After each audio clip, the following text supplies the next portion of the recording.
arrachez-vous aux écrans. Arrachez-vous aux écrans.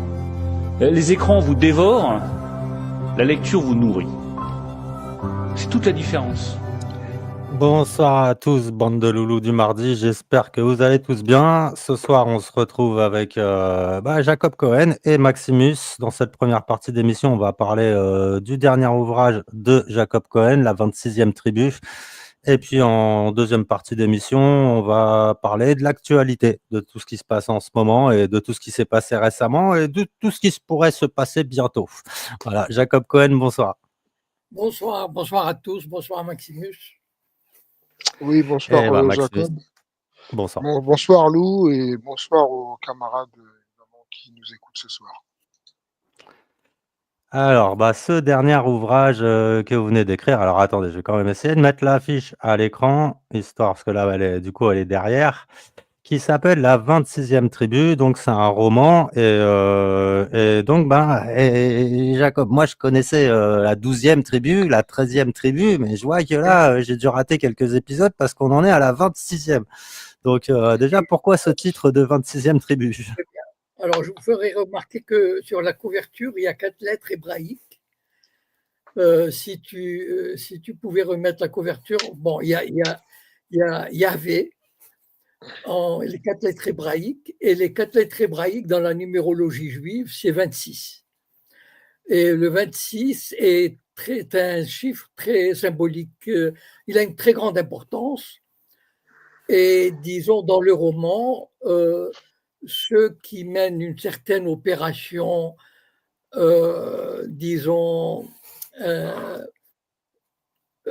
vis-à-vis d'une certaine population marocaine, pour la ramener à des origines supposées juives dans l'Antiquité. Voilà. Donc, je resterai là au chiffre du 26. Voilà. Parce que, en fait, c'est toute la construction et il n'y a pas un suspense, c'est pas un polar, mais disons, il y a toute une construction qui part des anciens habitants de Fès. La plus grande partie de l'action se passe à Fès, parce que, en fait, c'est un roman qui parle de la normalisation entre le Maroc et Israël, mais vu par les aspects pas du tout diplomatiques, militaires ou économiques, mais mémoriels, symboliques, spirituels.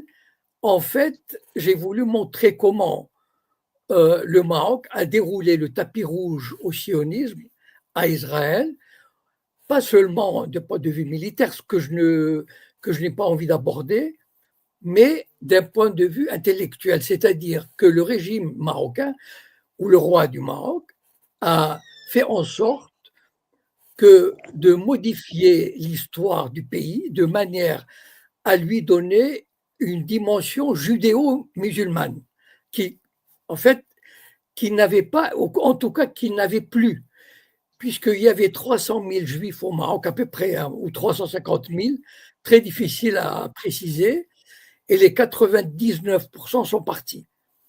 Donc, il reste vraiment, ce qui reste, c'est vraiment résiduel.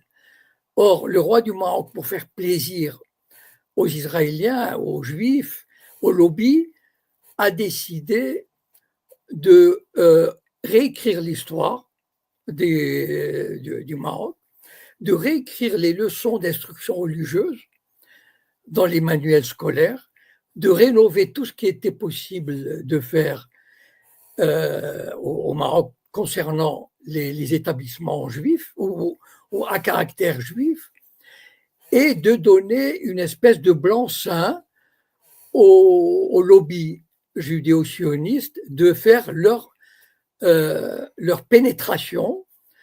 Alors, je vais vous donner un exemple. Vous savez qu'au Maroc, il y a le lobby judéo-sioniste a réussi à pénétrer, à développer la dimension mémorielle comme il le fait en France, au Maroc. Et on ne le sait pas trop, mais en fait, en 2012, a été créé le projet Aladdin par le conseiller du roi, qui est chargé d'enseigner la Shoah à la population marocaine pour la sensibiliser à l'antisémitisme. Et donc, dans le roman, je savez, un roman, c'est, comment dire, il y a une part de vrai, enfin, de réalité, et une part de projection. Et moi, je fais la part de projection, c'est quoi? Il y a eu, en 61, il y a eu un naufrage d'un navire avec 42 juifs que le Mossad faisait partir clandestinement pour aller en Israël. Tout porte à croire que ce naufrage a été provoqué par le Mossad lui-même. Pour quelle raison? Pour créer un choc psychologique et dire le Maroc empêche les Juifs de partir en masse en Israël. Et c'est ce qui est arrivé. Hassan II a ouvert les vannes et 100 000 Juifs sont partis en 2 ans en Israël. Et en fait, comme l'UNESCO est dirigée par la fille du conseiller du roi, ça c'est vrai, enfin je veux dire c'est une réalité, elle va faire en sorte de construire un mémorial sur le port d'Al-Hoceima, c'est-à-dire d'où est parti le chalutier, contre évidemment de l'argent et le classement du port, mais en contrepartie, il y aura un mémorial et une journée nationale pour commémorer cet événement. Et en fait, dans des dialogues enfin pour ceux qui liront le roman, il y a le dernier chapitre est un dialogue entre un homme d'affaires juif, un homme d'affaires farsi, musulman, qui est un peu celui contre toute attente va sonner la révolte contre cette intrusion judéo-sioniste.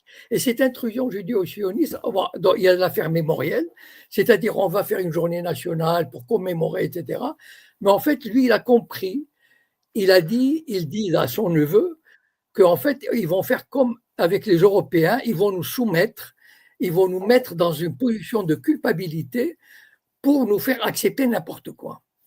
Et un autre aspect qui est réel cette fois-ci, et pas seulement romanesque, c'est que des Juifs, vous savez, l'appétit des sionistes, ce sont des gens sans foi ni loi.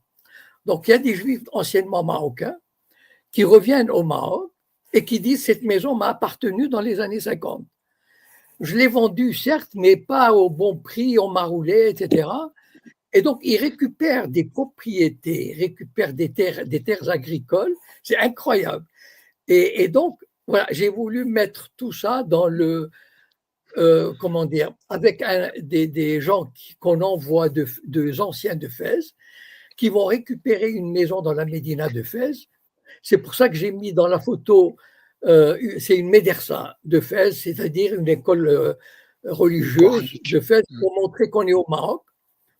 Et donc, voilà l'atmosphère de cette normalisation, c'est-à-dire la pénétration judéo-sioniste dans matière mémorielle, en matière de propriété immobilière, en matière ils vont essayer de convaincre des jeunes, comme ils ont fait d'ailleurs, j'ai publié un autre roman qui s'appelle Memba sur Tinrir, qui est la province berbère du sud du Maroc, où effectivement, on essaye, disons, de montrer aux jeunes, avec des bourses, avec du fric, etc., qu'il y a quelques siècles, leurs ancêtres étaient juifs, voilà, et qu'ils pourraient éventuellement revenir à cette religion. Donc il y a aussi cette dimension, c'est pour ça qu'il y a le mot tribu dans le titre, mais je n'irai pas plus loin dans l'explication parce que c'est toute une construction et j'aimerais ne pas, pour celui qui aimerait lire le livre,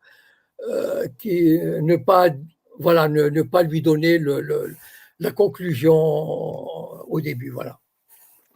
Ah ouais, ça fonctionne aussi alors au Maroc, le ouais, ici avant c'était chez nous, donc Merveilleusement. D'ailleurs, ils ont réussi. En fait, vous savez, le Mossad a placé un Sayan, le singulier de Sayanim, au début des années 80 au Maroc, qui est le conseiller du roi, André Azoulay. Bon. Avec l'accord de Hassan II, évidemment, et avec son assentiment, c'est certain, qui est devenu conseiller spécial. Donc, ça fait 40 ans que ce type, qui était banquier à Paris et à New York, à la BNP, et qui, le Mossad lui a dit, et il est d'origine marocaine d'ailleurs, mais il ne parle pas arabe, enfin, il ne parlait pas à l'époque. Et donc, il est reparti au Maroc. Et à partir du début des années 80, il a réussi, en créant des ensembles de musique, des expositions.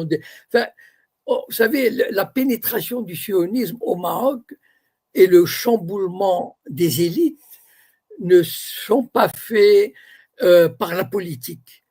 Ils sont faits par des liens spirituels. Par exemple, l'arrivée de rabbins pour discuter de religion, de musique andalouse. Il y a un orchestre, par exemple, vidéo israélo-marocain de musique andalouse, d'expo photo, le projet Aladdin, la Shoah, etc.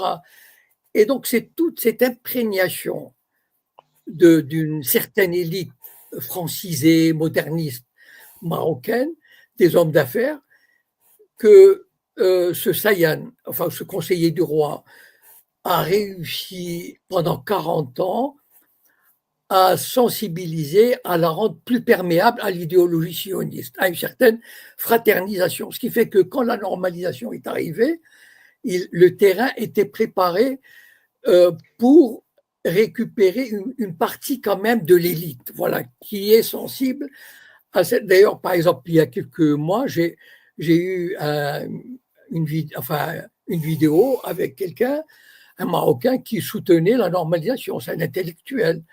Et voilà, lui, il pense que le Maroc, c'est un coup de maître. Moi, ma position, c'est que chaque État peut faire des alliances pour renforcer sa sécurité ou sa domination ou ses intérêts, etc., mais pas avec le sionisme. Parce que le sionisme, ce sont des traîtres, c'est-à-dire ils trahissent même les Américains. Leurs meilleurs alliés, ils les ont trahis. Ils ont assassiné un président, ils ont participé au 11 septembre, ils ont assassiné des marins, etc. Ils ont placé le plus grand espion du siècle, je ne sais pas si vous avez entendu parler de cette histoire, Jonathan Pollard. Il a pris les plus grands secrets américains dont il a vendu une partie aux Russes.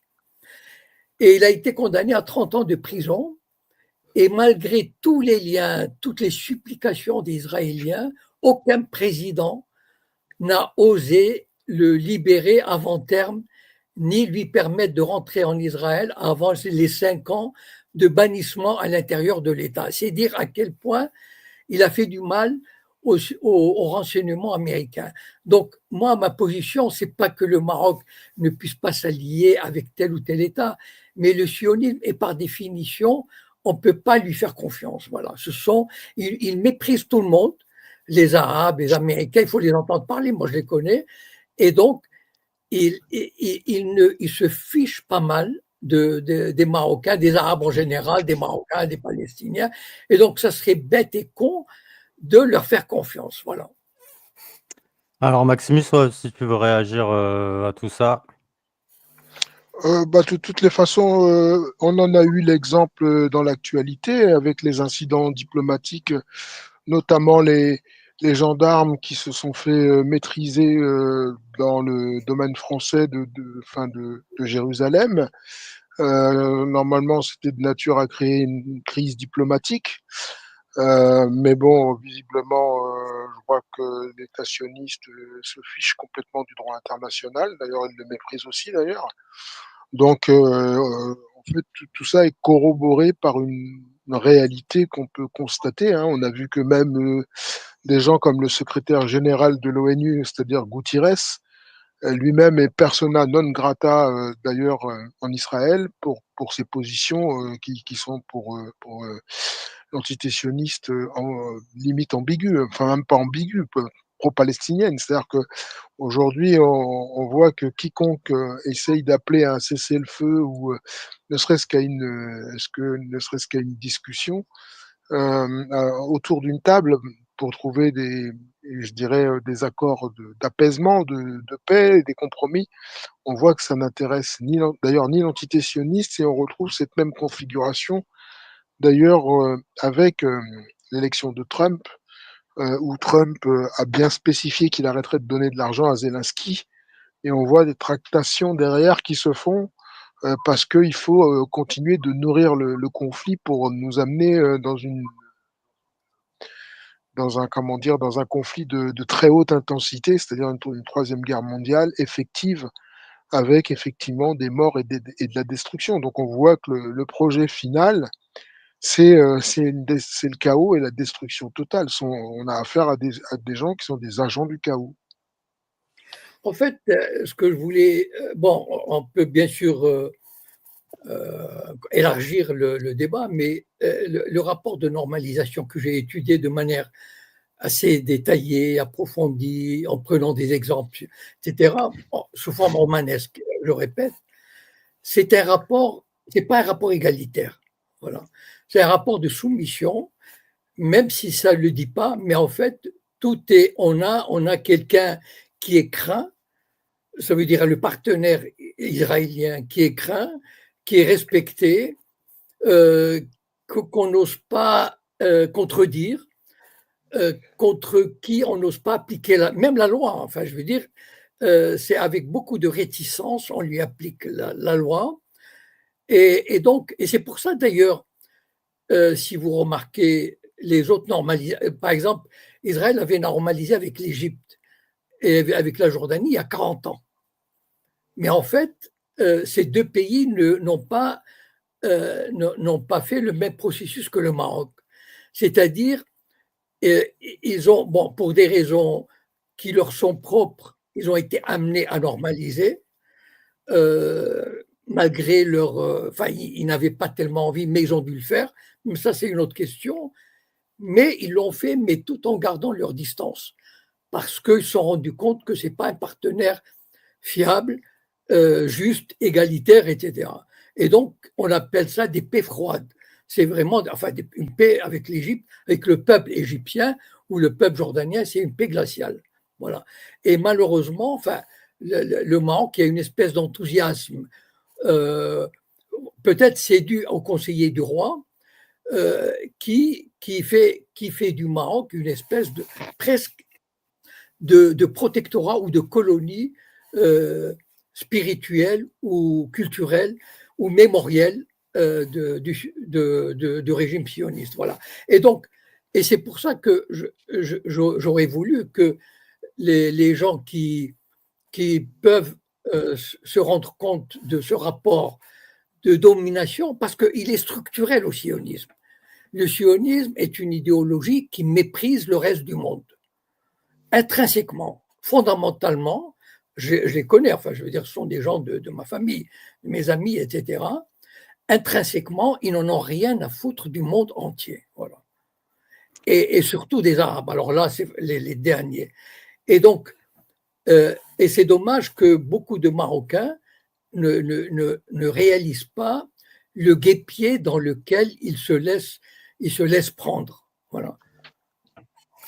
Alors, ouais, Maximus, ouais, j'ai vu que tu m'avais envoyé des vidéos. J'ai un souci avec la dernière. Je ne sais pas si elle est partie entièrement. En tout cas, j'arrive pas à la télécharger. Les deux premières, là, je suis en train de les charger. Et en attendant que je les charge, en tout cas, moi, ce que je retiens de ce que vous avez dit, Monsieur Cohen, c'est, bah voilà, apparemment, il y a le même conditionnement qui est en place au Maroc. Ici, en France, on a le concept de judéo-christianisme. J'apprends qu'apparemment, là-bas, il y a le concept, je sais pas, d'islamo-judaïsme, on va dire. Dans tous ces concepts, il nous en manque plus qu'un. Hein. Il nous manque plus que le christiano-musulman. Hein. Peut-être que demain, c'est un concept qui émergera aussi. Mais en tout cas, voilà, on voit vraiment qu'à tous les niveaux, ouais, l'entité sioniste, comme vous dites, est à l'œuvre à travers le monde. Oui. Oui, et en plus, elle est, comment dire, c'est un partenaire compliqué, difficile. C'est-à-dire que lorsqu'on discute, vous prenez par exemple le général de Lavarne, bon, qui est parti au Liban comme officier de la FINUL et qui raconte qu'il est parti avec ce sentiment de sympathie naturelle pour Israël, parce qu'il avait réussi, le régime israélien avait réussi à propager l'idée que c'était un petit pays socialiste, libéral, humaniste, etc., etc. Et puis 2 ans après les avoir côtoyés au jour le jour, les militaires et tout, il est revenu anti-israélien, mais à fond, parce qu'une fois qu'on les connaît, mais les autres, moi j'ai entendu par exemple, il y a une scène de diplomates, une soirée diplomatique, on m'a raconté ça, une soirée diplomatique où des diplomates français se cachaient presque pour échanger leur opinion négative sur les Israéliens, mais vraiment en faisant attention de ne pas être entendus, parce qu'ils savent, ils ont la trouille des retombées. Vous savez, par exemple, le chef du Parti travailliste, ils l'ont quand même fait démissionner parce qu'il avait des positions anti-israéliennes. Vous savez, celui qui aurait dû gagner les élections s'il était resté président du Parti travailliste. Eh bien, on l'a fait démissionner, et c'est un juif. On l'a fait démissionner pour antisémitisme. Il faut voir la campagne qu'ils ont lancée contre lui. Donc, ils sont sans pitié contre tout celui qui ose se mettre en travers de leur chemin. Alors, Maximus, je sais pas si tu peux me renvoyer l'avant-dernière vidéo. Si tu peux essayer de me la Alors, renvoyer, parce que j'arrive pas, c'est la seule que j'arrive pas à télécharger là pour l'instant. Et on va regarder donc la première vidéo que tu m'as envoyée en attendant, et puis après je vais vous laisser réagir dessus. Moi je vais découvrir en même temps que vous, je ne sais pas de quoi il s'agit. Donc on regarde ça tout de suite. Ouais, je vois qu'il y a la tronche de Tristan, donc à mon avis on va se marrer quand même. Allez, on regarde ça. Et j'aimerais finir avec tous les deux quand même sur une question. Qu'est-ce qui distingue la théorie du complot de la simple remise en question d'une information officielle? Après tout le travail des journalistes, ce qu'on apprend à l'école aux enfants, c'est d'être critique, de ne pas croire tout ce qu'on nous dit, comme on dit. Elle est où la nuance? Est-ce qu'il n'y a pas une zone grise? Par exemple, le laboratoire P4 qui est hautement sécurisé, il est légitime de se poser la question entre le pangolin comme source de ce virus ou bien ce laboratoire par erreur, par accident. Certains disent délibérément, mais il y en a qui disent que ça peut être un accident après tout. Mais par essence, toutes les questions sont bonnes à poser. Le problème, c'est pas tant la question que ce qu'on place derrière. Je crois que s'interroger de manière saine sur ce laboratoire P4, l'origine du virus, et en discuter, voilà, c'est totalement possible. Le complot, là, c'est quoi? Ça a été créé pour contrôler les masses. En fait, c'est le un problème, exercice c'est que d'ingénierie sociale. De la même manière que Tristan Mendès-France, j'observe beaucoup ces mouvements, et quand je vois des gens interroger l'origine du virus, il y a finalement l'épaisseur d'un papier de feuille à cigarette entre le basculement dans une théorie complotiste et cette remise en question. C'est-à-dire qu'en fait, c'est une fausse remise en question. En réalité, il n'y a pas vraiment une question, il y a une rhétorique pour amener un discours complotiste sur le fait que on nous ment, on nous manipule, que ça soit sur le 11 septembre, sur le laboratoire P4. Mais Tristan Mendès-France, on fait quoi alors? C'est compliqué parce que par exemple sur le 11 septembre, on prend pour argent comptant tout ce que disent les États-Unis sur tel événement, on prend pour argent comptant ce que dit tel gouvernement. C'est là où c'est difficile, non? Alors, il faut voir s'il y a des questions qui ont des agendas idéologiques derrière. Il faut essayer de les distinguer des questions parfaitement légitimes. Ce que dit le gouvernement américain sur le 11 septembre, il ne faut pas le prendre effectivement au pied de la lettre. Mais après, il y a l'amoncellement des preuves, le consensus qui se fait avec le croisement des informations qui peuvent être faites. Il y a le vraisemblable et l'invraisemblable. Le complotisme repose en général sur des explications invraisemblables. Alors après, la frontière est toujours un peu délicate à placer. Mais ce qui m'importe, moi, c'est surtout l'agenda idéologique qu'il y a derrière. En général, quand on pose des questions, c'est qu'on a un agenda caché derrière. Ouais, c'est autour de. C'était autour du virus, mais oui, effectivement, je pensais qu'il parlait de Gaza. Bon, c'est pas grave, mais en même temps, ce qui est quand même intéressant dans cette vidéo, c'est que est-ce que le questionnement, ça marche aussi pour la situation du Moyen-Orient? On peut poser la question à Tristan Mendès-France aussi, parce que visiblement. Vous aurez remarqué que le journaliste, soi-disant, il est de bonne foi, soi-disant, parce qu'en fait, il sait très bien qu'il n'a pas le droit à l'erreur. Bon. Et donc, il invite qui? Il invite 2 fact-checkers. Bon. Il n'a pas invité Asselineau, Philippot, enfin, il n'a pas invité quelqu'un l'un en face de l'autre. Voilà. Normalement, dans une émission libre et égalitaire, il aurait invité un fact-checker et Étienne Chouard, par exemple. Enfin, histoire de créer un débat. Ouais. Mais là, il invite vraiment 2 et il fait semblant de leur dire « Ah oui, et comment ?» Mais c'est pour induire les auditeurs. Ils ont l'impression, les téléspectateurs ont l'impression d'avoir assisté à un débat et mais finalement, on leur a dit, bon, circulez, il n'y a rien à voir, attention, attention complotistes, voilà, en fait. Ouais, c'est la maîtrise du conditionnement et la maîtrise de Voilà. l'information, hein. On peut le voir à travers ce qui se passe à Gaza. À chaque fois que qui que ce soit ose avancer des chiffres, tu as toujours une journaliste qui vient nous rappeler, «Oui, mais attention, il y a pas de chiffres officiels, ce sont les chiffres du Hamas».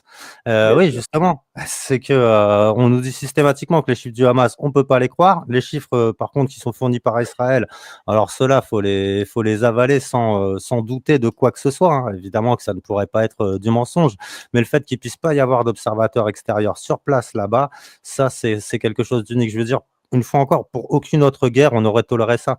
On n'aurait pas toléré que Poutine interdise la venue de journalistes, sur le théâtre du conflit en Ukraine.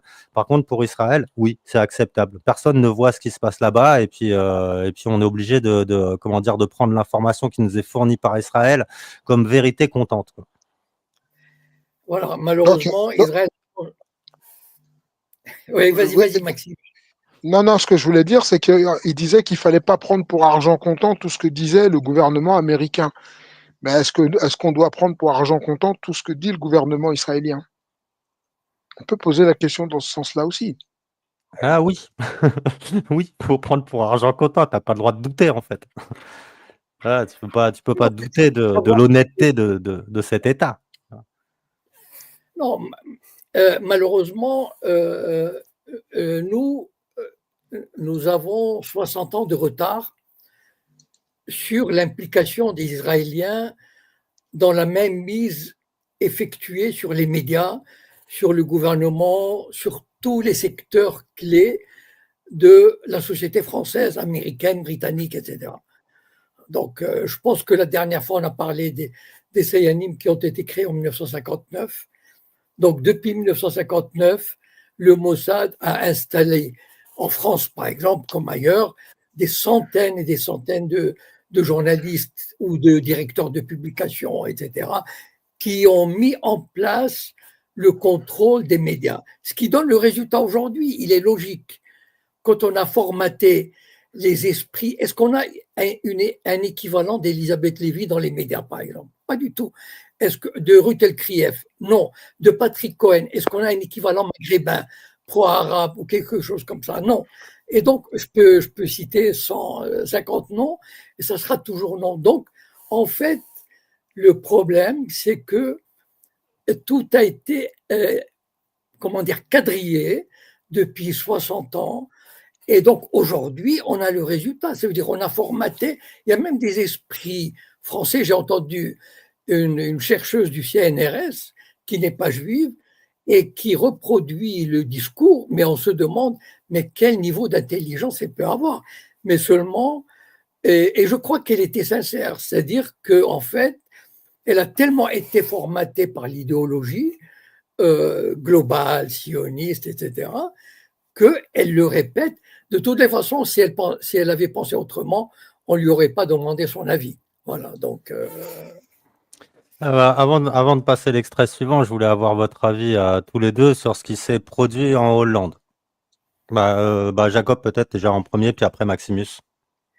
Oui, d'abord, il y a eu des hooligans. Moi, j'ai publié 4 ou 5 vidéos sur mon compte Telegram EVK. C'était clair, même avant le match, il chantait des chansons contre les Arabes, il parlait même de filles qu'il voulait violer, de la mort, etc. Donc, c'était vraiment violent, même dans les termes. Et donc, ils étaient chauffés à blanc. Ils avaient attaqué un chauffeur de taxi, ils ont arraché des drapeaux palestiniens dans les maisons, etc. Et donc, ils ont plus ou moins semé une espèce de terreur, voilà, dans les rues. Mais malheureusement, enfin, bon, ça a été occulté par les médias à juste titre. Vous avez vu la minute de silence pour l'Espagne qui a été bafouée aussi. Parce que l'Espagne a reconnu l'État de Palestine, donc c'était insupportable, etc. Et donc, et de l'autre côté, les médias israéliens ou judéo-sionistes ici répètent le pogrom, alors que le mot pogrom, enfin, il a quand même un sens historique. À la limite, on l'avait utilisé pour le 7 octobre et encore, bon, ça pouvait passer, encore que, mais quand même. Mais là, il n'y a même pas, enfin, il n'y a pas de blessés. Je veux dire, il y a une hystérie en Israël et dans la communauté juive autour de ce qui s'est passé à Amsterdam. Mais c'est voulu. D'ailleurs, j'ai même entendu dire qu'il y avait des agents du Mossad qui auraient fait de la provocation là-bas avant pour créer comment dire, cette flamme ou cette turbulence. Voilà. Ouais, Et donc, ce climat de tension. et pour en tirer profit. D'ailleurs, finalement, à 95%, les médias ou les politiques, etc., tout l'Occident, à 90-95%, a pris fait et cause pour Israël et minoré tout le reste. Voilà. Ouais, c'est vrai qu'il y a eu énormément de provocations sur place, hein, comme je vous l'ai montré pendant le journal août samedi. Et une fois encore, là, on a transformé le truc en pogrom et en exemple de la montée de l'antisémitisme, alors qu'il s'agit rien d'autre que comment dire, deux groupes de supporters qui se sont affrontés. C'est quelque chose qui est régulier dans le football et qui arrive très régulièrement. Par rapport à ça, il y a le match France-Israël, c'est jeudi soir, je crois. Et puis, apparemment, l'équipe de France, la sécurité serait. Alors, je vous en ai parlé tout à l'heure. Qui c'est qui assure la sécurité? Déjà, c'est le RAID. C'est le RAID carrément qui assure la sécurité de l'équipe d'Israël. Donc là, c'est vraiment une hystérie complète, hein. Ils se sont entraînés dans un endroit tenu secret, comme si réellement, voilà, ils étaient en danger de mort et que si quiconque les voit, des hordes de sauvages vont se jeter sur eux pour essayer de les massacrer. Maximus, si tu veux commenter justement ce qui s'est passé en Hollande. On est toujours dans l'escalade, c'est-à-dire qu'on voit effectivement une montée en puissance de l'impunité et de l'esprit de domination coloniale du sionisme qui s'étend au-delà de Gaza et qui est jusque dans les comment dire, dans les chancelleries des pays occidentaux. C'est-à-dire que aujourd'hui, il est absolument plus question, d'ailleurs même de contester quoi que ce soit de l'entité sioniste. C'est-à-dire que et le manque de respect, il est quand même flagrant parce que le Maccabi, c'est quand même des gens qui étaient quand même connus pour un petit peu mettre un peu le désordre et le bazar un peu partout, c'est-à-dire avoir des gestes violents, etc., tabasser un peu n'importe qui. Quiconque avait une tête, entre guillemets, d'arabe en prenait plein la tronche. J'imagine que pour les Noirs, ça devait pas être triste non plus. Donc, en plus, c'est un groupe de supporters qui tient à des propos racistes. Tu me diras, Lou ou Jacob, que voilà, ça ne sera pas les seuls groupes à faire ce genre de choses dans les stades, mais quand même. Et là, ils ont fait des provocations en disant que justement, il y avait cette apologie du crime contre l'humanité. Hein, on est dans l'épuration ethnique pour Gaza. Hein. J'ai pas encore entendu l'expression. Je me rappelle que quand il y avait la guerre de Serbie, c'était matin, midi, soir, et le mot épuration ethnique. Alors ça n'arrêtait pas. Hein.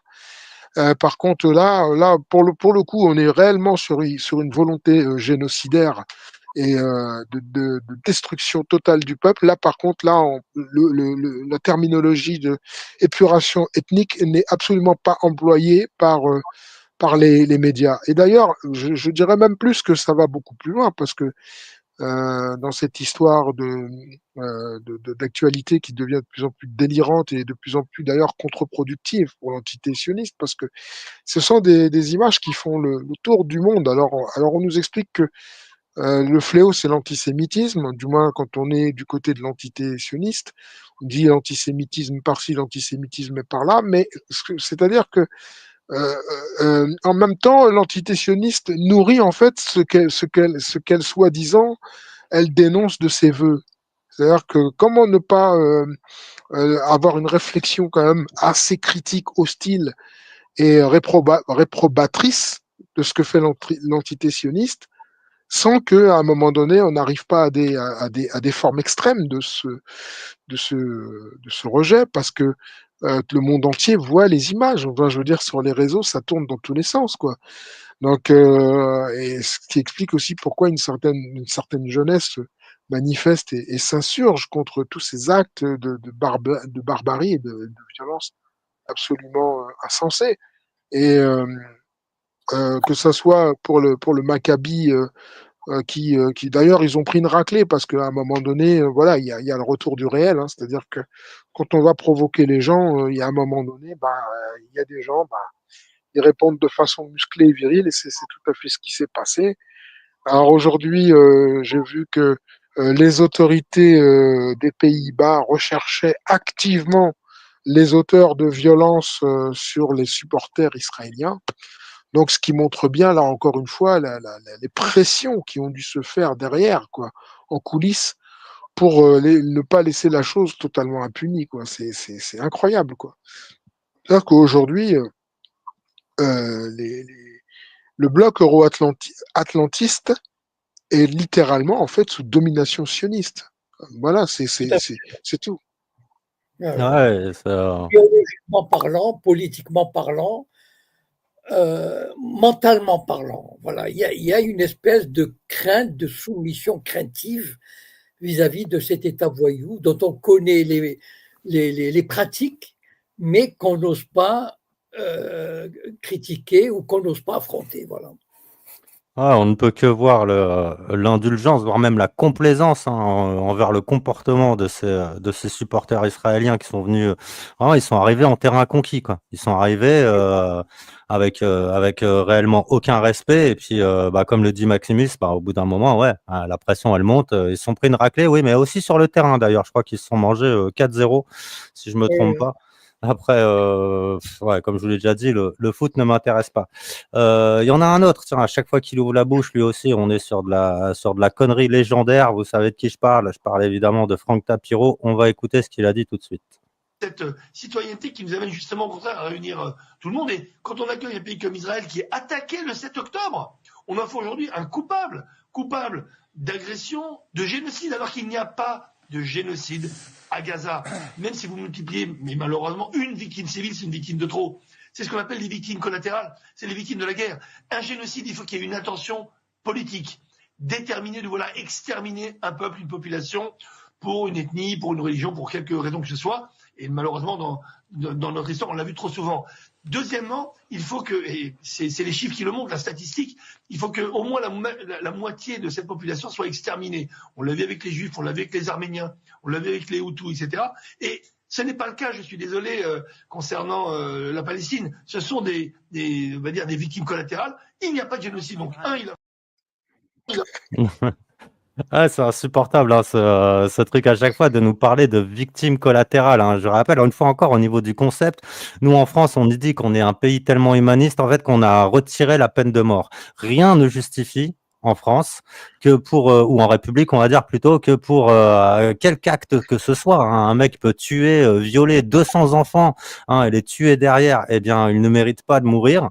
Mais par contre, on tolère que à l'étranger, eh bien, des gens méritent quelque part la peine de mort parce que ils se trouvaient à côté d'un terroriste au mauvais endroit, au mauvais moment. Oui, vous voulez réagir, Jacob? Oui, non, le sionisme est une machine de guerre. Voilà. Il faut saisir ça depuis le début, depuis leur installation. Ils ont agi en machine de guerre. Et vis-à-vis de l'Occident, bon, je ne vais pas revenir sur leur action et exaction avant 1948 et même après, mais vis-à-vis de l'Occident, ils sont comportés aussi comme des, comme des commandos pour harceler, dominer, traquer, ils n'ont jamais eu des relations paisibles avec. Il faut lire les histoires des services secrets, des Sayanim, etc., pour voir à quel point, par exemple, en 1969, ils avaient volé des vedettes de Cherbourg. Ils ont fait des trucs aux États-Unis, etc. Mais ils ont toujours cette mentalité de commando contre le reste du monde. Voilà. C'est ça, ça veut dire que c'est pas un pays qui s'est établi pour se dire bon, on a un bout de terre, soi-disant, enfin, selon leur propagande, et on va vivre tranquillement, on va se développer. C'est pas du tout. C'est une machine de guerre, voilà. Et ils n'ont jamais cessé de l'être. Et quand vous savez, il y a souvent, par exemple, quand on connaît l'histoire du Hamas, il y avait il y avait un type on appelait l'ingénieur. Voilà. L'ingénieur qui était capable de fabriquer des bombes que l'on transportait, etc. Je crois qu'il avait un nom particulier, mais je ne me souviens plus, ou en tout cas on l'appelait l'ingénieur. Et il y avait une très longue période de trêve entre Israël et le Hamas. Voilà. Et il ne se passait rien du tout, c'était dans le début des années 2000, ou 2004, 2005, enfin, dans ces jours-là. Et tout à coup, sans rien, enfin, je veux dire, vous savez, c'est comme on dit, un orage dans un ciel bleu, dans un ciel serein, les Israéliens assassinent cet ingénieur qui était retiré des affaires. Voilà. C'est juste que quand c'est trop calme, les Israéliens assassinent une personnalité palestinienne ici ou là, etc., pour semer la zizanie, pour recréer la tension, parce que c'est un pays qui doit vivre, c'est une société qui doit vivre constamment sous tension, voilà. Et les Israéliens, on les a habitués à vivre comme ça. Et les gens ont fini par admettre que, eh ben, quand on vit en Israël, on vit comme ça. C'est ça, l'État profond sioniste a réussi à formater sa propre société, à la convaincre qu'il lui est impossible de vivre en paix. Voilà. Et donc, les gens, eh ben, à moins de partir à l'étranger, ils se soumettent à cet état de fait et ils sont tout le temps dans cet état de tension. Mais ça, c'était, comment dire, ça fait partie de l'idéologie dès l'origine. C'est fou justement que les gens ne s'en rendent pas compte de ça parce que vous disiez le Mossad contre le reste du monde, mais quel allié objectif Israël n'a-t-il jamais trahi? Je veux dire, c'est Charles Pasqua qui nous avait révélé justement toutes les trahisons qu'il y avait pu y avoir d'Israël envers la France et surtout les méthodes utilisées par le Mossad qui sont totalement immorales. Israël a déjà trahi les Américains, ne serait-ce qu'à travers l'incident de l'USS Liberty où ils ont essayé de faire couler un navire américain pour imputer ça à l'Iran. Malheureusement, heureusement plutôt, cette opération a échoué. Et bah justement, on entendait tout à l'heure Tristan qui disait, enfin Tristan, le journaliste qui parlait à Tristan Mendès France, qui disait oui, mais ça veut dire que même pour la version du 11 septembre, alors on est obligé de gober la version américaine.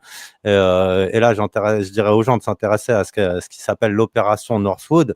Et quand vous lisez l'opération Northwood, qui n'a pas eu lieu, hein, parce qu'elle n'a pas été validée par Kennedy, eh bien, on peut retrouver beaucoup d'éléments qui se sont passés le 11 septembre. Et tout ça, ça a été, voilà, c'était une opération sous faux drapeau qui a été imputée à Ben Laden, ce qui a permis ensuite d'envahir l'Afghanistan et l'Irak. Oui. On oublie, il faut se rappeler, Epstein est un agent du Mossad. Il est protégé du Mossad. Imaginez tout ce qu'il a ramassé. Il y a quelqu'un, je crois que c'était, comment il s'appelle, cet économiste, bon, des fois j'ai du mal, j'ai des trous pour les noms propres, celui qui fait le quotidien, enfin bon, habillé en pape avec son cardinal. Ouais, je l'ai, mais pareil, trou de mémoire, là, je l'ai sur le bout de la Maxime. Pierre Jovanovic. Ouais, voilà, c'est ça, j'ai sa carte en plus. Ouais. Et ben, du coup, non, parce que je sais pas, j'allais. Oui. Sur les Epstein, trahisons. ouais, il a fait une vidéo, enfin, il a fait probablement peut-être même quelques-unes.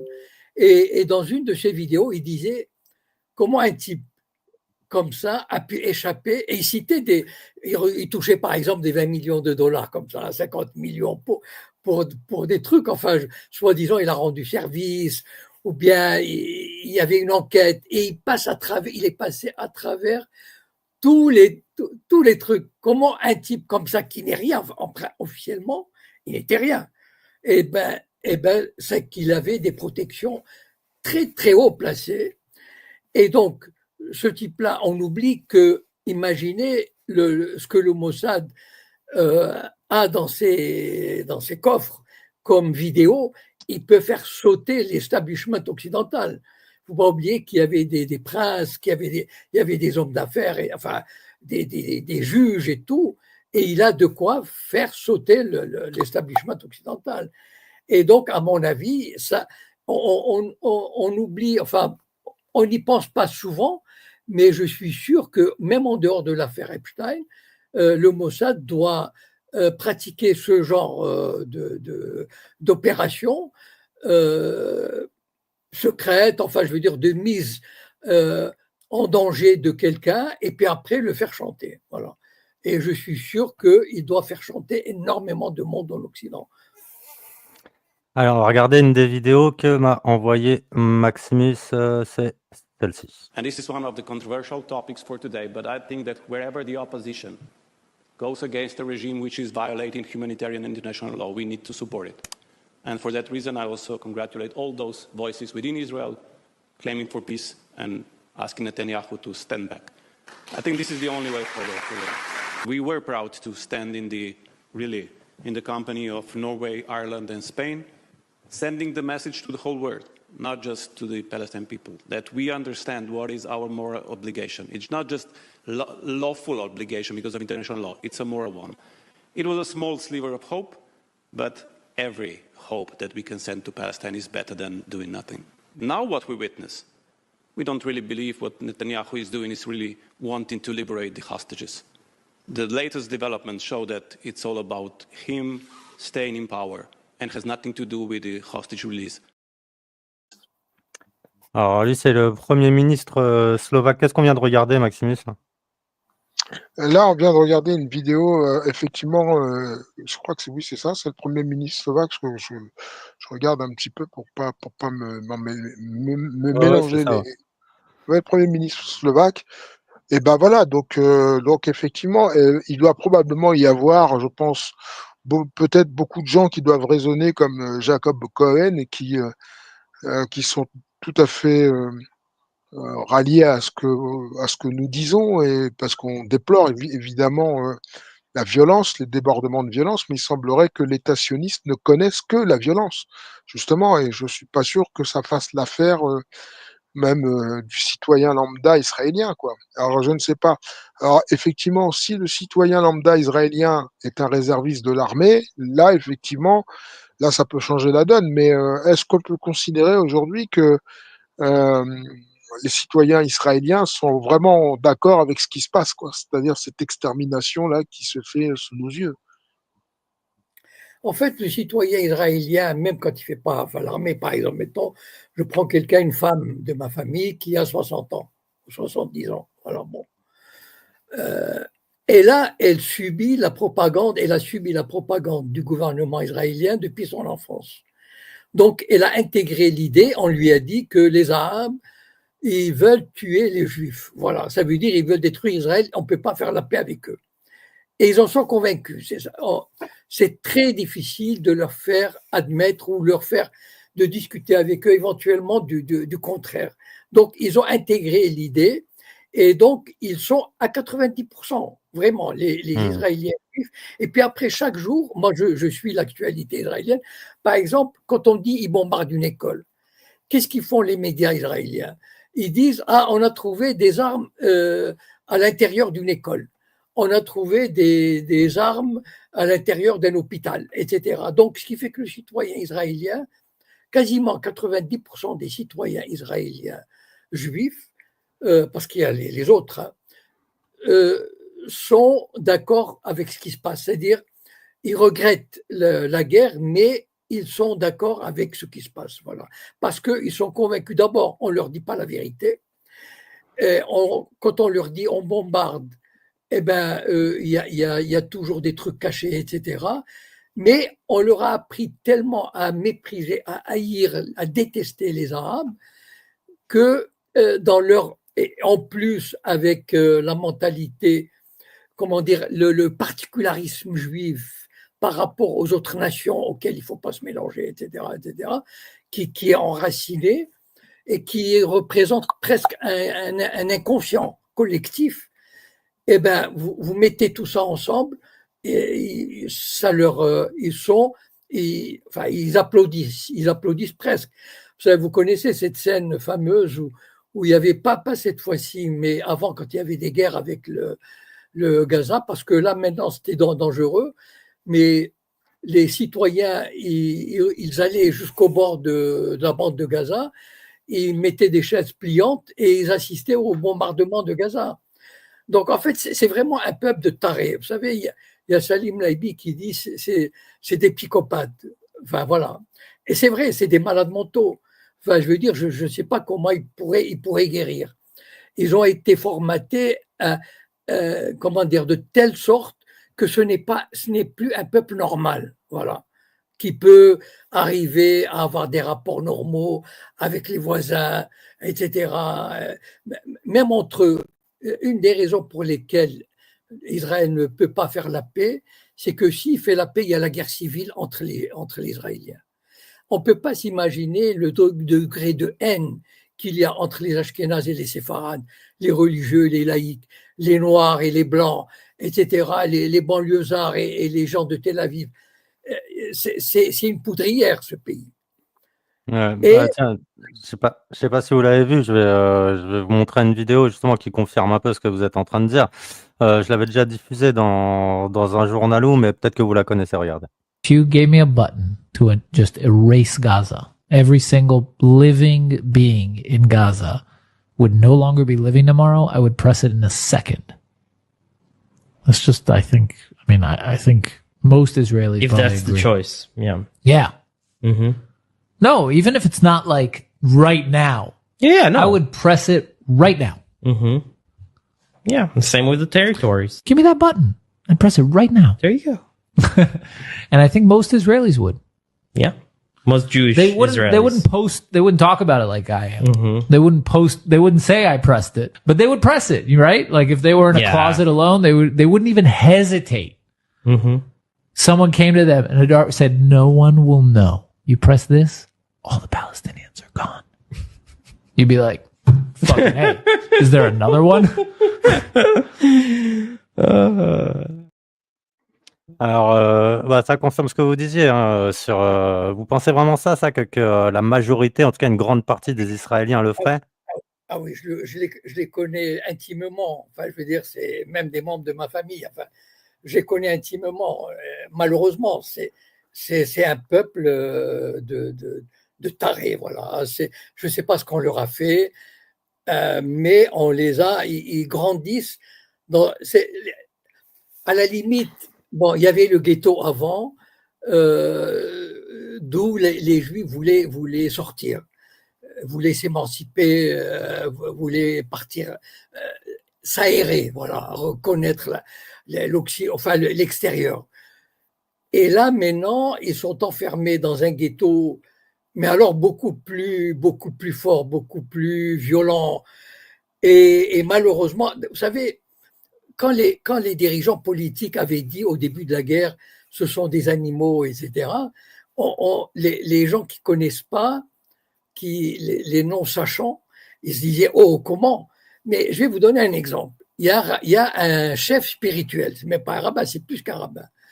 Le chef spirituel le grand rabbin séfarade, donc une autorité spirituelle incontestée, qui s'appelle Ovadia Yosef. Vous tapez sur Google Ovadia Yosef, propos sur les Arabes. Enfin, c'est quand même l'autorité. Enfin, je ne sais pas si imaginez le pape venir faire il faisait des discours, pas des discours, faisait des cours de religion en circuit télévisé fermé. Donc, ça passait en Israël et dans divers pays. Ce qu'il disait des Arabes, c'est juste, enfin, je veux dire, on se dit, c'est pas possible. Il dit les Arabes sont des cafards, sont des serpents venimeux, c'est juste hallucinant qu'une autorité spirituelle, tous les samedis soirs, il faisait son speech en circuit fermé, mais diffusé à travers le monde pour les fidèles, etc. Et quand il arrivait aux Arabes, c'était le même discours. Alors, imaginez si l'autorité spirituelle disait, et avait coutume de dire ce genre de choses. Imaginez ce que ça peut être au niveau, enfin, au niveau du peuple. Vous savez, moi j'ai quelqu'un, je ne sais pas si je l'ai raconté cette anecdote, moi quelqu'un de très proche, j'ai presque honte de le dire, mais qui m'a dit un jour, à l'époque où il y avait des attentats, mais vraiment une personne qui ne ferait pas de mal à une mouche. Voilà, je vais vous dire la mentalité israélienne. Et ne ferait pas de mal à une mouche. Et il y a eu un attentat, il y a un Israélien qui a été tué. Et cette personne m'a dit, moi j'ai la solution. Quand on tue un juif, on détruit une ville de 10 000 habitants. Mais elle le disait avec une telle... Enfin, je veux dire, pour elle, ça paraissait normal. Et c'est ça le drame. On a construit un peuple vraiment de tarés, de psychopathes. C'est pas, et je ne sais pas, et ils s'enfoncent de plus en plus. C'est-à-dire qu'en fait, le drame du sionisme, c'est que le sionisme au départ. Vous savez, moi, j'étais dans un mouvement sioniste quand j'étais adolescent au Maroc. Et je suis bien tombé parce que j'étais tombé sur un mouvement sioniste marxiste. Donc, j'ai appris l'international en hébreu, etc. Enfin, voilà, la lutte des classes, le matérialisme, etc. Mais c'était des gens, en dehors de leur côté, militaire contre les Arabes, c'était une société vachement ouverte, libérale, intellectuelle, sympathique. Vous savez que dans les années 70, il y a beaucoup qui sont pas nés, qui n'étaient pas nés. Dans les années 70, renseignez-vous un peu, lisez le livre de Marion Sigaud. Il y avait des dizaines de milliers d'Européens qui avaient entre 20 et 30 ans, qui allaient passer 1 mois, 6 mois, 1 an dans les kibbutzim pour s'imprégner de la spiritualité du sionisme. C'est dire à quel point l'arnaque. Mais il y avait quelque chose de vrai quand même. C'est-à-dire, il y avait une espèce de détente. Enfin, moi, j'ai visité Israël depuis les années 60. Il y avait une espèce de détente, de laisser aller, etc. Mais il n'y avait pas de religieux, il n'y avait pas de nationalistes, il n'y avait pas de colons. Mais aujourd'hui, 30% ou 40% sont des colons, sont des extrémistes, des messianistes, etc. Et les meilleurs s'en vont. Il y a une fuite de cerveau. Et donc, c'est une société qui, au lieu d'évoluer vers l'ouverture, elle est en train de s'enfermer.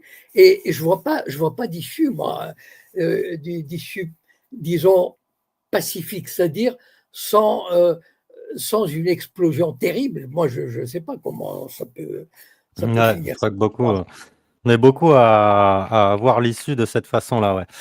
Notez la petite pointe d'humour sadique quand même à la fin de la vidéo que j'avais passée où le mec demande s'il n'y a pas un deuxième bouton, histoire de dire que c'est par plaisir qu'il l'a fait et absolument pas par regret. Et puis sur le truc que cette femme vous avait dit, son commentaire sur pour un juif tué, rasons une ville de 10 000 habitants, je crois qu'au niveau des proportions, on n'en est pas très loin, hein. Par rapport à ce qui s'est passé le 7 octobre et le nombre de morts qu'il y a eu derrière, je crois vraiment qu'on n'est pas loin de ça.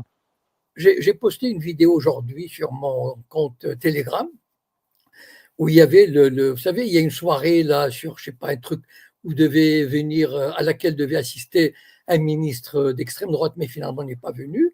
Mais il a dit, voilà, texto, il a dit, il y a une petite fille juive d'Ashkelon qui a versé une larme. Pour cette larme, on doit verser des torrents de sang des Gazaouis pendant une semaine. Il y a une maison qui a été détruite, je ne sais pas où, il faut transformer Gaza en site archéologique. C'est ça leur sens. Enfin, je ne sais pas. Ils sortent de l'humanité telle qu'on la connaît. Enfin, je veux dire, des principes humains, je ne sais pas, habituels, traditionnels, le sens des proportions. Je crois que même entre les Français et les Allemands, au pire de leurs confrontations militaires, ils n'étaient pas arrivés à ce genre d'excès. Enfin, voilà, c'est... On va regarder une des vidéos que Maximus m'a envoyée. Juste après, je donnais la parole à Maximus pour qu'il réagisse. D'Israël tombe, le conflit sera encore plus difficile. Et la vérité est tout simplement qu'en ce qui me concerne, et vous m'excuserez d'être politiquement totalement incorrect, pour la larme versée par une petite fille juive à Ashkelon, je suis prêt à ce que Gaza pleure des larmes de sang, mais pendant toute la semaine. Et si, pour une maison détruite à Ashkelon ou à Sderot, je suis persuadé que la totalité de la bande de Gaza peut devenir un site archéologique. Et si nous ne répondons pas comme il se doit, alors c'est notre force de dissuasion qui risque de tomber. Et ça, c'est grave. Et je crois que c'est le rôle d'Israel's Forever, et en particulier de ce judaïsme de France, qui est un judaïsme fier, qui est un judaïsme qui aime Israël, un judaïsme qui sait ce qu'on doit faire et qui a décidé de venir en Israël, pas comme des réfugiés, mais volontairement, bénévolement. C'est à ce judaïsme-là qu'il importe aujourd'hui de pouvoir... Je savais même pas que c'était cet extrait-là qui devait passer juste derrière, mais c'est vrai qu'au niveau de l'enchaînement, c'était parfait. Ouais, on est vraiment dans cet état d'esprit. Tu me marches sur le pied et je bute toute ta famille et le chat y compris derrière par vengeance. Maximus, ouais, si tu voulais réagir à tout ça. Bon, je trouve ça choquant parce que moi, j'ai été évidemment condamné par la 17e chambre correctionnelle pour des propos bien moins graves que ça.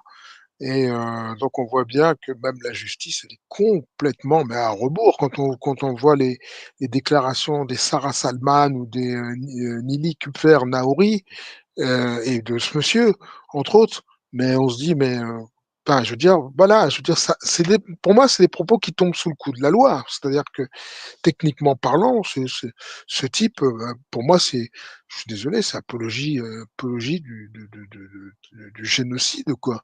Du terrorisme, l'idée, c'est de semer la terreur, tu vois. Donc, entre autres, mais en même temps, même nous, quand on essaye de faire de la comment dire, des rétrospectives historiques, on va dire, pour dire oui, mais le Hamas, c'est pas forcément un mouvement terroriste ou que terroriste. Il y a de toute façon, il y a plusieurs branches dans le Hamas. Il y a aussi des branches politiques, il y a des branches armées, il y a des comment dire, des micro-cellules très individualistes, etc. On se fait taper dessus, on se fait traiter on dit qu'on fait l'apologie du terrorisme et qu'on est en soutien du Hamas, alors qu'en réalité, les choses, elles sont beaucoup plus complexes que ça. Et derrière, il y a véritablement une politique d'oppression derrière. C'est-à-dire que le droit international autorise évidemment celui qui est sous la botte de l'oppresseur à se libérer. C'est le droit international. Donc, on ne peut pas franchement dire que pour l'instant, l'État israélien se comporte comme un allié, enfin comme un partenaire dans la région, quoi. Je veux dire que on voit bien que cette entité ne cherche ni la paix, ni à trouver des pierres, des points, des passerelles pour pouvoir s'entendre. Et c'est absolument pas ça. On est dans la vengeance pure et dure. Là, clairement, hein, quand moi j'entends ce monsieur parler, c'est la vengeance, multipliée par 10 000, quoi. C'est grave, hein, c'est très très grave. Moi, je suis désolé. Là, on est dans le pathologique, hein, quand on entend ça. On va se regarder un dernier extrait et puis après on va pas tarder à se quitter puisque à la base Jacob m'avait dit qu'il pouvait que 1 heure ce soir. Moi aussi ça m'arrangeait que ça dure pas trop longtemps. Donc on se regarde un dernier extrait. C'est un extrait que j'ai déjà passé dans le dernier journal où je sais pas si tu l'as vu d'ailleurs Maximus, cet extrait, mais il s'agit encore de Franck Tapiro. Quelques instants, quelque chose qui me chiffonne, vous savez, puisqu'on en parle souvent dans le classico du lundi, sur Radio J, comme je suis fan de la première heure, même avant qu'il devienne une grande star, de Mbappé. Mais j'ai appris qu'Mbappé ne serait pas dans la prochaine liste. Absolument. C'est curieux, il y a 2 matchs qu'il va rater cette année, même depuis des années en équipe de France, c'est 2 matchs contre Israël. Alors, vous savez, les Juifs sont pas parano, parce qu'en 3500 ans, si on était parano, ça se saurait. Mais je me dis quand même, le premier match, déjà, c'était compliqué. Surtout, on sait ce qui lui est arrivé ce soir-là en Suède. Ouais. Et là, il y a un deuxième match. Ça va être quoi, là, cette fois-ci? La piscine. C'est un choix politique de la part de Mbappé? On va dire, je prends des mesures parce que j'adore ce joueur. J'espère pour lui J'espère pour lui que ce ne sera pas un faux prétexte comme pour la Suède. J'espère pour lui que ce n'est pas un prétexte politique. Sinon, je peux vous dire que là, Voilà ce que dit Deschamps. il va falloir qu'il nous rende compte. C'est mieux comme ça, commente le sélectionneur, précisant qu'Mbappé voulait venir. Mais écoutez, encore une fois, il y a quelque chose de très louche dans cette histoire. Rappelez-vous déjà la gêne de la Fédé, la gêne de Deschamps pour le premier match. Si le deuxième match contre Israël, il ne vient pas pour une gêne encore plus louche et que le match d'après, il est là, moi je poserai la question, comme je l'ai posé au président de la République, on arrive presque à 29 000, 30 000 signatures. Expliquez-nous, monsieur le président, moi je veux dire, expliquez-nous, monsieur Mbappé, expliquez-nous, monsieur Deschamps. Comment c'est possible que le meilleur joueur du monde, qui a besoin de se redorer la pilule après une saison catastrophique, un départ catastrophique, mais comme il est parti, c'est plus la même chose au Real de Madrid où il est l'ombre de lui-même. Donc il peut se refaire, bien sûr, il peut se refaire la cerise comme on dit en équipe de France. Il vient pas. Donc si la fois d'après il a plus piscine, s'il a plus kiné, ça, il faudra qu'il nous explique pourquoi Israël le dérange. Et si c'est ça, c'est encore une pierre de plus dans le jardin du football qui décidément est voué à dégoûter tout le monde. Vous vous rendez compte que ce qui se passe hier au PSG, ce matin à l'UEFA et aujourd'hui en équipe de France, c'est comme si on va dire que le foot a choisi son camp. Il faut le dire. Le foot a choisi son camp, ce qui n'est pas celui de la paix. Le foot a choisi le camp du Hamas, du Qatar, de l'islamisme radical. Si c'est ça, ce sera sans moi. Merci beaucoup Franck Tapiro d'avoir été avec nous. On peut vous retrouver notamment sur notre chaîne YouTube. C'est à peine déguisé les menaces. Hein. J'espère pour lui. Voilà, c'est chaud la carrière d'Mbappé là. Je sais pas ce que t'en penses, Maximus. Moi, ça me fait penser que je pense aussi à ces histoires avec l'abbé Pierre, parce que quand même, il faut quand même être culotté pour aller ouvrir la sépulture de l'abbé Pierre, sortir son cadavre et puis le jeter en pâture aujourd'hui en place publique en disant qu'il a été un odieux violeur et que bizarrement on a comme ça des femmes qui sortent et qui accuseraient l'abbé Pierre d'être des victimes de l'abbé Pierre, ce qui est quand même incroyable quand on connaît le passé de l'abbé Pierre et ses amitiés avec Garaudy. On se dit qu'on a affaire à des gens qui veulent même écraser les symboles, quoi. C'est-à-dire, j'ai même appris qu'il y avait un centre. La fondation Abbé Pierre allait être débaptisée pour s'appeler la fondation Martin Hirsch. On en est jusque-là, quoi. C'est-à-dire que là, on est vraiment dans la vengeance, mais alors la plus absolue, quoi. C'est-à-dire que d'ailleurs, moi, je ne crois pas du tout, évidemment, à toutes ces accusations de viol qui arrivent à point nommé. D'ailleurs, je ne vois pas pourquoi, d'ailleurs, Mbappé, avec le statut qu'il a, avec la renommée qu'il a, l'argent qu'il a, il aurait besoin, entre guillemets, de violer qui que ce soit pour assouvir des instincts sexuels. Donc, ça ne tient même pas la route, c'est complètement... en fait, ils font du hors-piste en permanence et ça les discrédite, quoi. Toutes ces histoires-là, pour moi, ça les discrédite quand on entend Tapiro qui s'exprime comme le juge Dredd, quoi.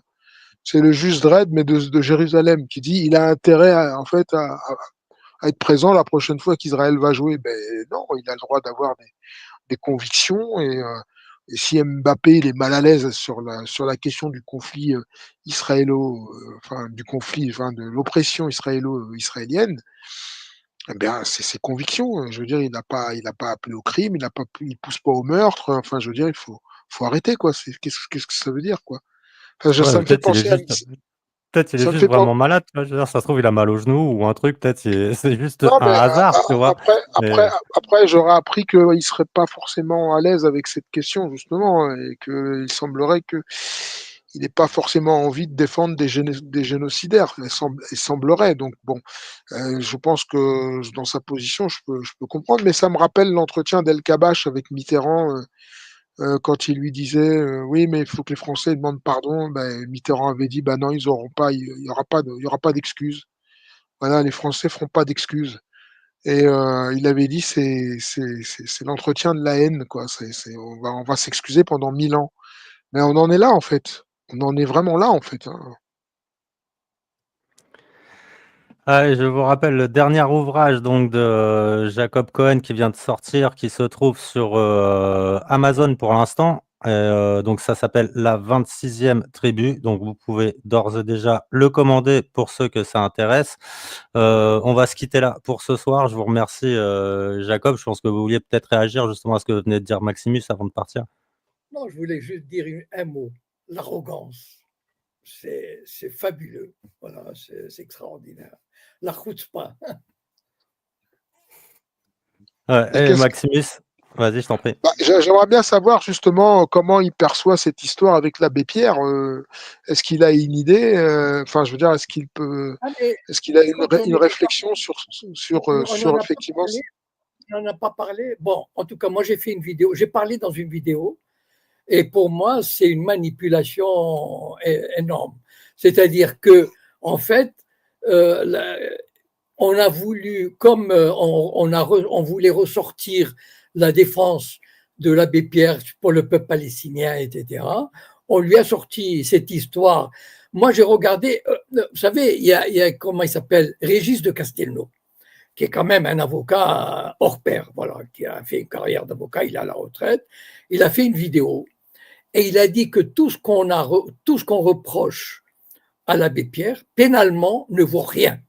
Voilà. C'est-à-dire que c'est une conduite incorrecte, maladroite, voilà, bon, embrasser une femme sans son consentement, bon, je veux dire, c'est pas ça. Mais pénalement,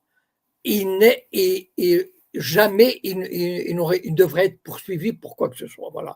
Et donc, en fait, on lui a monté. Il n'y a jamais eu de viol proprement dit, donc on lui a monté toute cette affaire pour effacer. Vous savez, regardez comment est-ce que vous connaissez le violoniste Yehudi Menuhin? Il a été cancel. Eh bien, Yehudi Menuhin était dans les années 60, on ne jurait que pas à lui. Eh bien, ces juifs, le plus grand violoniste de l'époque, ce juif n'était pas pro-israélien, ou je ne sais pas, qu'il a eu bisbille avec Israël.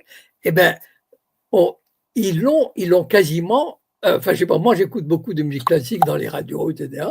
Ben, on tombe jamais sur lui. Voilà. Donc, en fait, ils ont effacé Roger Garaudy. Ils ont effacé Stéphane Blé. Ils ont tenté d'effacer Dieudonné. Donc, en fait, quand quelqu'un ne leur plaît pas, ils veulent le détruire, l'effacer, le gommer, voilà, des mémoires. Et c'est ce qui va arriver malheureusement avec l'abbé Pierre. C'est vrai qu'ils vont tout changer, ils vont enlever son nom de toutes les fondations, etc. La revanche du sionisme contre celui qui a osé les critiquer. C'est terrible. Voilà. Et même ça porte un nom, ça. Ça porte un nom. Ils appellent ça la cancel culture, et c'est d'effacer tout ce qui déplairait à l'histoire officielle, idéologiquement. C'est même une vengeance post-mortem. C'est terrible. J'en avais fait la même analyse. Pour moi, c'était pour ses proximités avec Garaudy qu'il subit aujourd'hui, longtemps après sa mort, ce qu'il est en train de subir. Je vous remercie tous les deux. Oui, puis en même temps, enfin, je dirais que vaut la parole des accusateurs aujourd'hui. C'est-à-dire qu'il faut quand même se rappeler que l'abbé Pierre, il est mort en 2007. Je crois que c'est janvier 2007. Donc on est quand même en 2014. On est au mois de novembre 2014. Qu'est-ce que vaut la parole des accusateurs et des accusatrices, quoi? Bon, la plus grande accusatrice, elle est passée sur Mediapart. Voilà. Et ils ont brodé.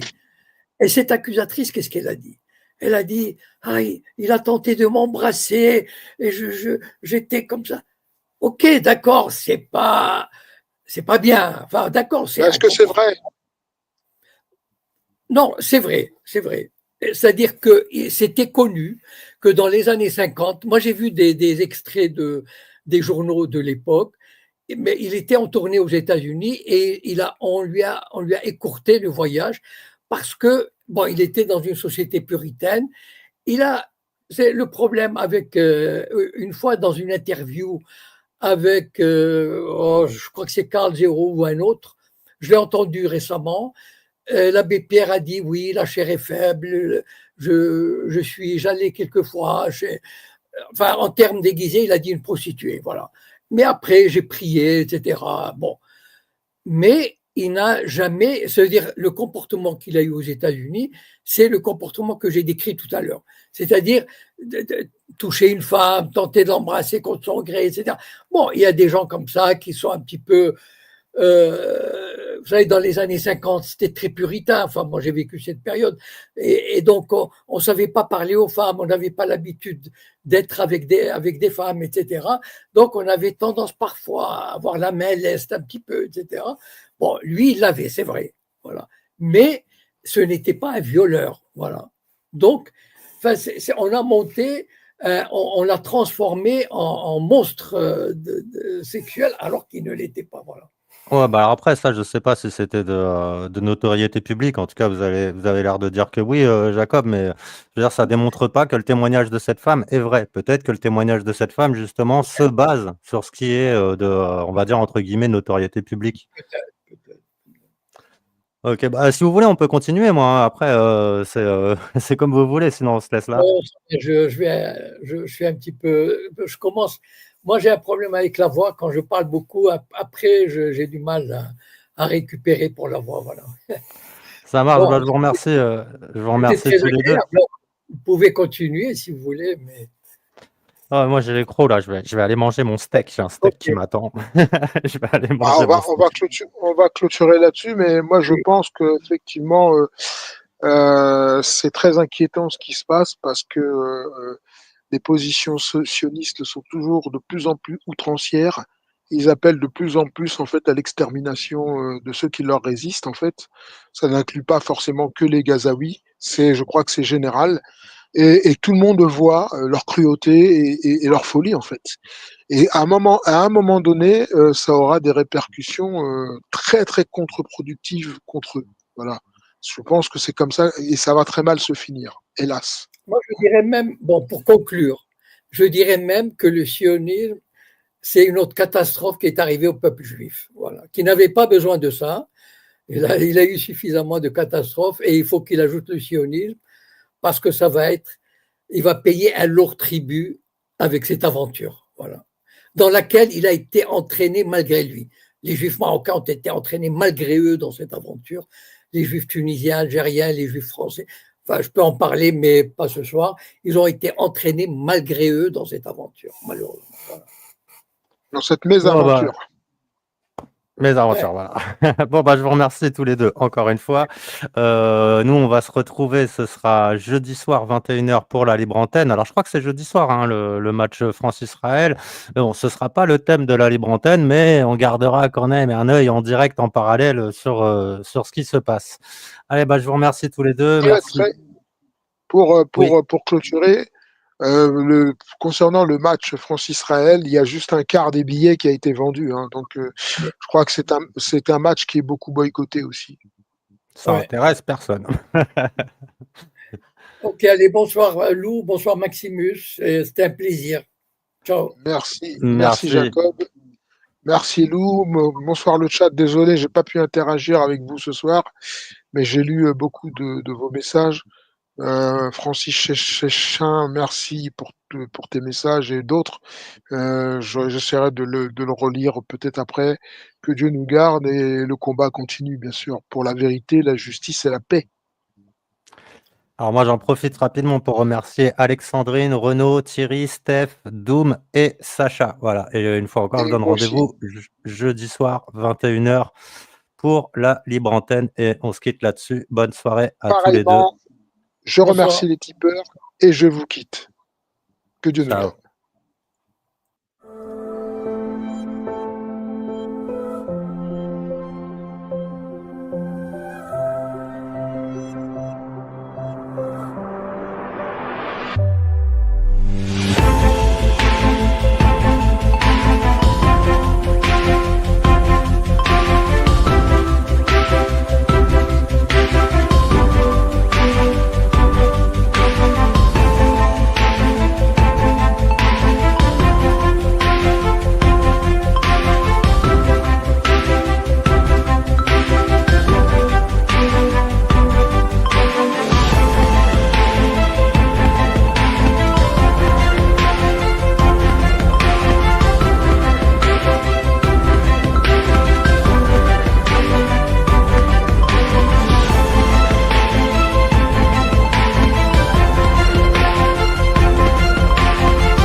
arrachez-vous aux écrans. Arrachez-vous aux écrans. Les écrans vous dévorent, la lecture vous nourrit. C'est toute la différence.